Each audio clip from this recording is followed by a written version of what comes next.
یہ بھی حقیقت ہے جہدے نال جتنا پیار ہوئے گا مرن تو بعد مٹی بہتی پائے گا، کہے گا مینو کہی دیو میں مٹی بہتی پانی ہے وہ مٹی بھی زیادہ پائے گا۔ تو اس واسطے کائنات دے لوگو یار بناؤ، چن چن کر کے یار بناؤ، دینی یار بناؤ۔ میرے محبوب پیغمبر علیہ السلام نے فرمایا مرن تو بعد خواہش کرے گا کاش میں انہوں یار نہ بناندا، کاش میں انہوں اپنا ہاتھ نہ پکڑاندا، یہ رو رو کر کے تمنا کرے گا۔ اگلے 5ویں نمبر تے فرمایا یا لیتنا اطعنا اللہ واطعنا الرسول، کاش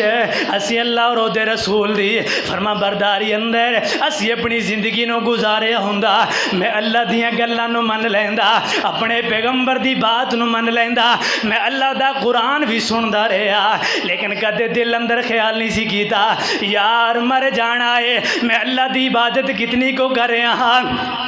8 دن جمعہ آندا ہے، جمعے اندر بھی بیان ہوندا ہے، ایک کس واسطے ہوندا ہے، ایک کس واسطے بیان کیتا جاندا ہے۔ کائنات والیو کدے اپنے دل و دماغ دے اندر اے سوچو تے صحیح ہاں اے جمعہ پڑھنا کس واسطے ہے، اے بیان کرنا کس واسطے ہے، دل دے اندر دے آندا ہوئے گا مولوی جذبات کر جاندا ہے، اللہ دی قسم جذبات نہیں ہے، پیغمبر دیاں حدیثاں نو پڑھے آئے قبر دا اندھیرا بہت سخت ہوئے گا، اللہ دے عذابات بہت سخت ہون گے۔ میرے پیغمبر نے فرمایا ہوئے دنیا والے ہو جو میں پیغمبر نے دیکھ لیا ہے، میں جہنم دے عذاباں نو